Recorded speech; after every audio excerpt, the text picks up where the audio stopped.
50 degree के तापमान में राजस्थान तप रहा है एकदम। वहाँ चुनाव हो चुके हैं लेकिन वो तप रहा है और उत्तर भारत में भीषण गर्मी पड़ रही है। कुछ चुनाव की भी गर्मी है और कुछ मौसम की है। तो इस गर्मी के बीच में एक चरण और बाकी है जो अगले शनिवार को होगा और उसके बाद बक्से बंद। फिर 1 तारीख को हमें पता चलेगा एग्जिट पोल में क्या क्या हुआ। इस बीच दावे और प्रतिदावे चल रहे हैं। आपने देखा होगा जो पुराने पोलस्टर्स हैं, योगेंद्र यादव हो, प्रशांत किशोर हो, अब एक नया नाम उसमें जुड़ गया है, नरेश अरोड़ा। आप सोचते हैं ये कौन है भाई, नरेश अरोड़ा? तो नरेश अरोड़ा का परिचय ये है कि जो डिज़ाइन बॉक्स नाम की एक कंपनी है जो कांग्रेस को एडवाइस करती थी, या उसके डायरेक्टर, सीईओ, पार्टनर, फाउंडर जो भी आप कह लें, वो भी मैदान में उतर आए हैं, वो भी अपने आंकड़े दे रहे हैं। और नरेश अरोड़ा का ये कहना है, मतलब लगभग एक जैसे व्यू सारे लोगों के हैं कि बीजेपी को थोड़ा इधर नुकसान होगा तो उधर फ़ायदा होगा। नरेश अरोड़ा का लगभग वैसा ही व्यू बन रहा है, लेकिन बहुत रेडिकल व्यूज़ भी हैं चर्चा में और हवा में। तो उसके ज़रिए ये थोड़ा समझने की कोशिश है कि भाई अब देखो जिसको जीतना है ना वो तो तय हो गया है। अब ये तो आइसिंग ऑन केक है, आखिरी चरण कि वो बढ़ा लो थोड़ी सी, बाकी तो हो चुका है मामला। 57 सीट बाकी हैं खाली। तो इसमें हालांकि उत्तर प्रदेश, पंजाब पूरा राज्य बाकी, हिमाचल बाकी, पश्चिम बंगाल, बिहार, ये सब शामिल है इसमें। और जो कुल पिछली बार का नतीजा आप देखें तो उसमें एनडीए ने 32 सीटें जीती थी इस 57 में से। लेकिन फिर भी ये मैं कह रहा हूँ कि आइसिंग ऑन केक है, क्योंकि जिसका खेल बनना हो तो ऑलरेडी बक्से में बंद हो चुका है, बन चुका होगा। फिर भी हम आज ये समझने की कोशिश कर रहे हैं ग्राउंड रिपोर्ट, ज़मीन में क्या चल रहा है। तो हमारे साथ जो मेहमान जुड़े, मैं आपको उनसे परिचय कराता हूँ। रामकृपाल जी हमारे साथ हैं, बहुत ही सीनियर जर्नलिस्ट हैं और हमको लगता है कि बहुत सारे ताज़ा तरीन लोगों की उम्र से ज़्यादा अनुभव उनके पास है। और प्रेम कुमार जी हैं, ये भी बहुत घूमते रहते हैं। देखिए आज बैकग्राउंड हरे रंग का लगा लिया इन्होंने, कभी नारंगी लगाते हैं, कभी हरा लगाते हैं, बदलते रहते हैं खेल इनके भी। सज्जन कुमार सिंह है, वो तो बिल्कुल मतलब उनको तो मैं क्या कहूँ कि वो वॉन्डरर हैं। पता नहीं कभी पटना में रहते हैं, कभी सिंगापुर में रहते हैं, कभी बम्बई में रहते हैं, समझ नहीं रहता कहाँ से आजकल पकड़े जाएंगे। लेकिन जो चौथे हैं भैया जी, प्रतीक त्रिवेदी, मेरे सहयोगी। प्रतीक जी आज कहाँ हैं आज आप? अब ये ना पूछिए कहाँ पर, कैसे समझ लीजिए कि मतलब बिल्कुल एकदम वाराणसी के नजदीक है। घुमंतू 20,000 किलोमीटर के बाद क्या पूछना कहाँ है। मतलब इतना मत डाला है पूरा, सारे प्रदेश घूम डाले। अब तो मतलब आखिरी चरण तो समझ लो उधर ही के रास्ते में होंगे, पंजाब साइड में कहीं पे। तो मैं आज ये समझने की कोशिश कर रहा हूँ कि बस उसी जगह, हाँ, कि क्या माहौल बन रहा है 6वें राउंड में। ठीक है, उसका भी अंदाज़ा लेंगे, लेकिन मोटा मोटी मूड क्या बना है।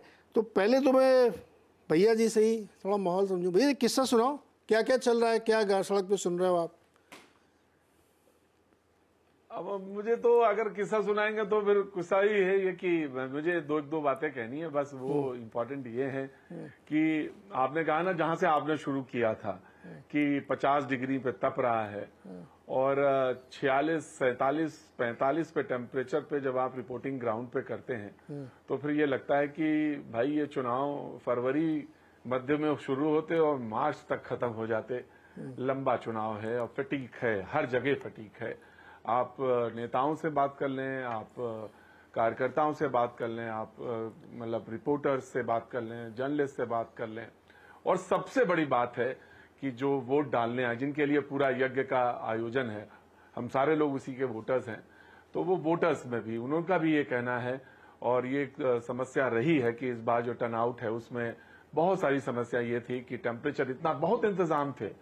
मैं इस बात को नहीं कहता कि जो उन्होंने मॉडल बूथ बनाए उसमें लोग, पानी का इंतजाम सब कुछ था, पंखे का इंतजाम था, लेकिन इतनी धूप में और इतनी गर्मी में वो टर्नआउट नहीं हुआ। और जो हम उम्मीद कर रहे थे कि बिहार में 45-46 टेम्परेचर में, और यही बात लगभग सेंट्रल यूपी में रही।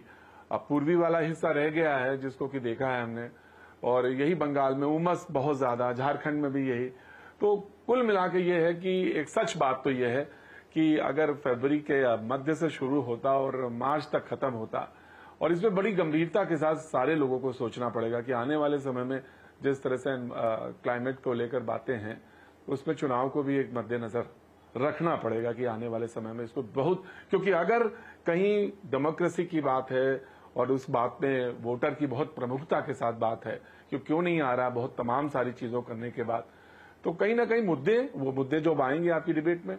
और दूसरी बात ये कि इतनी गर्मी में कैसे निकाला जाए, जब वार्निंग्स हैं, तमाम तरह की वार्निंग्स हैं, रेड उसको लेकर कि भाई बहुत ज्यादा टेम्परेचर है, निकलने से पहले ये एहतियात बरतें, तो ये एक दिमाग में सबको रखना पड़ेगा। ये बात आपकी सही, मैं मानता हूं। इस बार कुछ मौसम का कहर ज्यादा भी है और वाकई बहुत ज्यादा गर्मी। मुंबई में हम लोग हैं, यहाँ तो उतनी गर्मी नहीं पड़ती थी, लेकिन इस बार मुंबई में भी गजब की गर्मी पड़ रही है। मतलब 500 मीटर तक मैं बहुत ज्यादा बोल रहा हूँ, 50 मीटर आप चलिए आपकी शर्ट गीली हो जाएगी, इतनी गर्मी मुंबई जैसे शहर में भी है। तो इससे आदमी खोपड़ी भरना जाती होगी आपके शो में, एकदम लड़ने मारने उतार हो जाते हैं। तो ऐसे खोपड़ी गर्म है और ऊपर से आप ऐसे टेढ़े बड़े सवाल ही पूछते होंगे। अब वो क्या 800 1000 आदमी के बीच में वो आप खड़े हैं, मुद्दे बहुत बायते हुए कभी कभी क्या होते हैं, चूक भी जाते हैं हम। इतनी गर्मी है कि वो मुद्दा कह रहा है, वो नाराज हो जाता है, बिफर जाता है बुरी तरह से कि मैं तो वो उठा रहा हूँ ये वाला मुद्दा, रोजगार वाला मुद्दा हम उठा रहे हैं, ये पेपर लीक वाला मुद्दा हम उठा रहे हैं, कि फसलों को चौपट होने वाला मुद्दा, और आप बात कर रहे हैं कि तमाम तरह की बातें इसमें इलेक्शंस को लेकर। देखिए ये चुनाव शुरू हुआ मछली और कहां से और कहां तक आके पहुंच गया है। अब ये चुनाव देखिए कहां पे आ गया है, मुजरे तक आ गया। ये बात मुजरा तक मुसलमान और फिर मुजरे तक आ गया, तो बहुत तरह तो ये पूरा जो घटनाक्रम है जो चुनाव को लेकर है, देखिए सब बातें अपनी अपनी खेमेबंदी है, और उसमें हर खेमेबंदी में ये है कि खाने से चीज शुरू हुई है और कहां तक पहुंच गई है इलेक्शन को लेकर, और एक वोटर्स को लेकर। वोटर क्या है, वो कमिटेड, जो आप कह रहे थे ना कि वो डिब्बे में वो जो है वो तय हो चुका है, और उसमें मुद्दे बहुत प्रमुखता के साथ 14 का चुनाव, 19 का चुनाव, देखिए खाने पीने से जो बात शुरू हुई थी, अब वो मनोरंजन तक आ गई, मुजरे तक, है ना। तो मतलब सर्कल तो पूरा हो रहा है। लेकिन मैं जानना चाहता हूं कि आप जो 10, 15, 20 राज्य घूम चुके हैं, हजारों लोगों से आप बात कर चुके हैं, क्या पकड़ में आ रहा है, कुछ समझ में आ रहा है? जी देखिए, इस बार मैं जब चला तो पश्चिमी उत्तर प्रदेश से चला, होली से पहले चला था, तो मैं उसमें वो मंदिर वाला फेज माइनस कर रहा हूँ, उस मंदिर वाले फेज को मैं गिन नहीं रहा हूँ, क्योंकि फरवरी के बाद की बात है। उस समय जो चुनाव था, मुझे लग रहा था कि ये नॉर्मल पैटर्न पे चुनाव चलेगा, बिल्कुल नॉर्मल पैटर्न पे जैसा हम चुनाव करते हैं उसी पैटर्न पे चलेगा। मध्य यूपी तक आते, क्योंकि बाद में चुनाव था, तो मैं आगे क्रॉस कर गया बिहार की तरफ। बिहार में औरंगाबाद, जमुई और ये जो गया का जो चुनाव था, वहां पे पहले फेज का चुनाव था, मैं वहीं पे एकदम सबसे पश्चिम उत्तर प्रदेश, और फिर वो वाला हिस्सा मिला मुझे। वहां पे थोड़ी गहमा गहमी थी, कास्टिज्म बहुत घनघोर कास्ट पे वोट है बिहार में, होता भी है, वहां पे वो दिख रहा था, बहुत मार्जिन पे लोग लड़ रहे थे, तो वहां पे भी दिखाई पड़ा। जैसे मैं उत्तर की तरफ बढ़ा, यानी जैसे ही मैंने हाजीपुर को क्रॉस करके ऊपर की तरफ आया, वहां चुनाव गरमा रहा था धीरे धीरे, लेकिन मुद्दे मोरलेस वही थे। तो बिहार में नीतीश से कागज पे तो बहुत मजबूत दिखता है साहब, कागज पे तो इससे बेहतर बीजेपी और अलायंस का, कागज पे तो इससे बेहतर कोई अलायंस मुझे तो नहीं दिखा।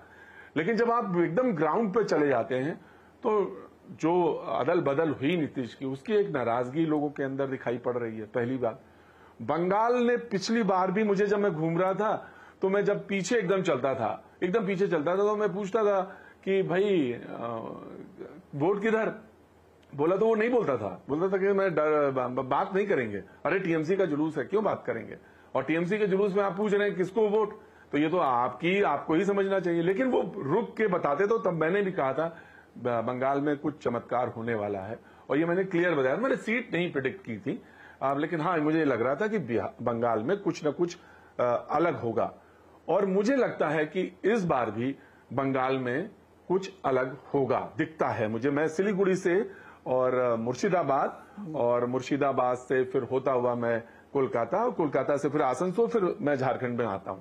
तो वहां पे बंगाल में दिखता है। झारखंड में भी यही मोरलेस है, और लोगों ने कहा कि क्या सिंपैथी वेव है, मुझे बहुत ज्यादा नहीं दिखाई पड़ी, और चर्चाएं रही कुछ कुछ पॉकेट्स में रही, और लोगों की नाराजगी व्यक्तिगत तौर से एमपीज को लेकर भी थी।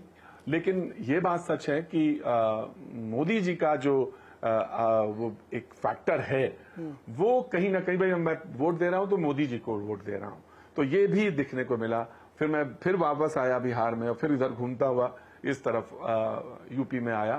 तो ये बात सच है कि चुनाव बदल गया था जब मैं चला फरवरी में और मार्च में। तो ये बहुत इनिशियल स्टेज थी। जब मैं एकदम आखिरी में 6 पे आया, और जब 6 चरण खत्म हुए, तो चुनाव बिल्कुल दूसरे फेज में दिख रहा था। टेस्टिंग है इलेक्शन कमीशन के पूरे अपने स्ट्रक्चर पे, जैसे उसने वोट कराया उसको, उस पर भी बात है। आप ये बताओ कि आप चर्चा। और दूसरी बात, मैं एकदम लास्ट सेंटेंस बोल रहा हूं। हाँ। लास्ट सेंटेंस बोल रहा हूं। हाँ। ये बात हम लोग हमेशा चर्चा में करते हैं कि जो बीजेपी है उसका चुनाव मैनेजमेंट बहुत बेहतरीन है, और इस बार वो भी टेस्ट पर है। ओके, आप